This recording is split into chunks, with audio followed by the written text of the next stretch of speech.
Hi, I'm Olly Murs, and you're watching Front Row Live Entertainment. Mwah. Hey guys, Rob here, Front Row Live Entertainment, and I just met a new friend today here in Anaheim. He's from the UK. Olly Murs, how you doing, man? How are you, man? Good to see you. Pleasure to meet you. Pleasure to be here, man. Really, really good. Sorry about the noise, but we've, it's all sound check kicking off here at the moment. So, yeah, crazy. So how are you enjoying this tour here in the States? Yeah, you're working your way on breaking out here as well, right? Yeah, it's been great. I mean, we're in Anaheim now, and we've been traveling around, and this is the last sort of, I suppose, last show here in the States. I wouldn't say it's the end, because I mean, we'll hopefully come back during the year and do some more shows. But it's been good fun. Yeah, it's been a good slog. We've done 5 weeks of hard graft and coming to the end. Has it been hard adjusting here in the States with the concerts, with the fans and everything, as it would be back at home? Well, I think so, but also the time difference is always a bit of a strange one. I mean, you travel to different parts of America. It's 5 hours here, it's 6 hours here, it's 8 hours here. It's getting your body back on focus, and back on the straight line. It's hard. So, but no, we're getting there. Like I said, it's going to be hard now that I've got used to the time difference. Yeah. Now you have to go back home and get used to that. And then getting back to it again, it's going to be a bit of a mission. So. Just stay here. Maybe I will, yeah. So, right place, right time, new record. That's what you're on tour on right now. Yeah. Tell us a little bit about this record. Well, it's one of my favourite, my albums that I've done. It's a really mature record. I think it's a fun record. It's, for people that are listening or watching, I've done 3 albums. So this is my 3rd album really here, and this is my 1st album here in the States. So, I'm really excited about it. It's it's new, fresh music. It's got a real fun side to it, but also a very personal, very sensitive side to me as well, which I think the fans are loving right now. And I think anyone that hears the album, hopefully will really like it as much as I love performing it. And I think it's got a good, real great balance between fun, up-tempo songs and ballads. So now, right place, right time. Why that title? Well, I mean, the reason for it, I always say, you have to be in the right place at the right time, and I always felt that my career has been that way really from the start. I've always felt I'm always in the right place. Sometimes I'm not always in the right place, but I've always felt that in terms of my career and where it's gone, that's kind of where I am at the moment, and it's been really exciting, and so I'm pleased. Okay. Initially, this album was supposed to be out last year, right? Yes. And there was a couple changes with release dates. What was the reason behind all that? Well, we just wanted to for me, the US market is such a big thing. I wanted to make sure it was the right timing, and doing it in December, which was when we was originally going to do it. I think it was in September, just as Heart Skips a Beat was coming out, and I just felt it wasn't right. Already had this new album coming out, and I was like, well, let's just not do it was going to be the 2nd album we was going to release it. I was like, no, let's definitely not do that. Let's wait for the new album. And then we were going to release it in December, the new album, but we just felt it was a bit congested, too many artists coming out. We just felt April, May was the perfect time, because no one's really out at that time. So, give me a chance for people to see it and the charts and have a nice go at it. So now, like you mentioned, it's your 3rd album, but this is actually prior to the X Factor. You weren't really writing much, right? So how does it feel to write now, and how do you feel as a writer now with your 3rd album? Yeah, I mean, it's brilliant. I mean, I never thought I'd be writing for music. It was a big change in my life doing the X Factor, but I think when you take this job on, and what I've done is I've done the X Factor, and here I am now. There was lots of things I had to learn, i.e. writing songs, getting involved in it, and I wanted to get involved in it. Yeah, I'm not the best writer in the world. I wouldn't say that I am, up there as one of the best songwriters in the world. It's getting there. But I like writing songs. I like being involved in the process. And I think the people that I write with are incredible. So they're the guys that, are really, the ones that I work with are incredible and very talented. So, I'm really, really pleased with how it's all going. And I really, really hope that, I can write more in the future and hopefully write better hits and better songs that I've done already. Yeah.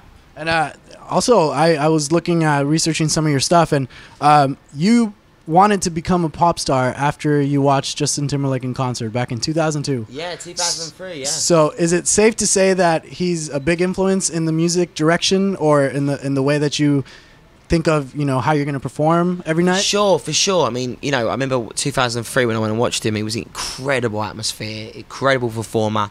He can dance, he can sing, he can act, he can do everything. And I think he was definitely the benchmark for any artist, at the moment. I mean, Michael Jackson was that person, but I think, Justin Timberlake is arguably up there as one of the best around, if not one of the best that's ever been. So it's a pleasure to be able to watch him now, and he's come back, and you know, hopefully, you know, not that I'll ever get to that level, who knows, but, you know, I keep working hard and keep writing music, and who knows, in the future, we'll see what happens. Cool. And let's talk about Dear Darling, a new music video that just came out. Yeah. Do you find it harder to write a happier, poppier song, or do you find it harder to write, like, you know, a ballad? Do you know what? I think up-tempos are harder for me. I think ballads can use... I think the hardest thing about ballads is not making it try and sound like something that anyone's heard before. I think with up-tempo songs, that can always be really tricky, depending on the tempo, and... Yeah, I don't know. I think ballads anyway, in my opinion. Dear Darling was a song we wrote, had a really great idea about, you know, it's lyrics from, you know, writing something down on a piece of paper, and that's the lyrics of the song, basically. And it's quite an easy song, really. I mean, it's... The chorus is the first verse, and then it goes into the chorus again. Then it's like you know, it's a very easy melodic song, but I'm very proud of the production of it, and I think it's a really different song that I've done before in the past.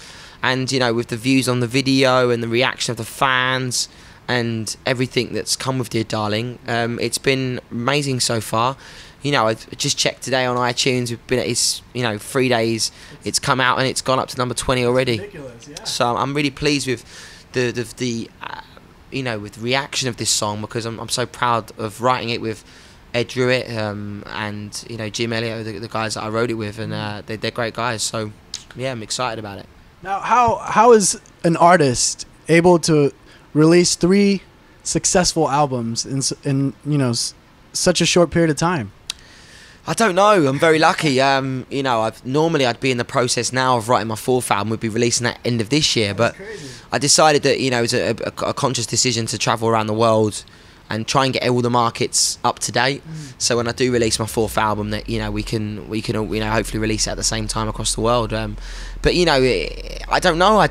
I'm very lucky, really. I think it's finding good songs and writing good songs. And I think I was lucky that my first album, I wrote that, got it out, went number 1, blah, blah, blah, blah, did really well, sold well. And then Heart Skips a Beat was a song that was given to me, released it, was number 1, and then had the rest of the album come in, Dance Me Tonight and stuff like that. And then it just excelled from there. And then I was like, okay, well, let's write the 3rd album. And then, you know, Troublemaker was one of the first songs I wrote again. And so, you know, we're going to do some more writing in the summer. And you know, we've got an exciting, you know, rest of the year planned, and next year is going to be exciting as well. So yeah, it's a busy couple of years. It's going to be good. That's good. I mean, the guys that you have on tour right now, before you exit, how is it touring with these guys? Great lads. I mean, yeah, you can probably hear them in the mic. I don't know if they're bleeding through, but they're great lads. They're really, really cool guys to have around, and they've been really great on this tour. Everyone's really, all the fans have loved their music and what they're doing. I think they've got a great future. Good-looking lads, young, can musicians, can write songs. Good-looking lads. I mean, you know, all them combined for a boy band, as they are, they've got a big future. I hope. I'm sure they've got a good future. Yeah. Now, I'm sure you got a lot of requests of, you know, artists that wanted to support you on this tour. So, approximately how many artists actually wanted to be on tour with you? I don't know. I have to ask the agent. I think there was 2 or 3 that I got asked about. And we went with Before You Exit because we just like their style and their vibe, and the fact that a lot of girls are gonna like them, and so they're gonna want to come to the show as well to see them. So it makes a perfect fit. So it's great. That's great. Now, today's the last day of the tour. So what are the plans starting tomorrow? Right. So literally, I've got a couple of other different bits and bobs to do, a few radio shows and stuff like that to do, and then back to New York. GMA, Good Morning America, coming up, which is exciting. And then next few months, I'm just working, touring in the UK. Got the summer tour with Robbie Williams. Got to write some new material.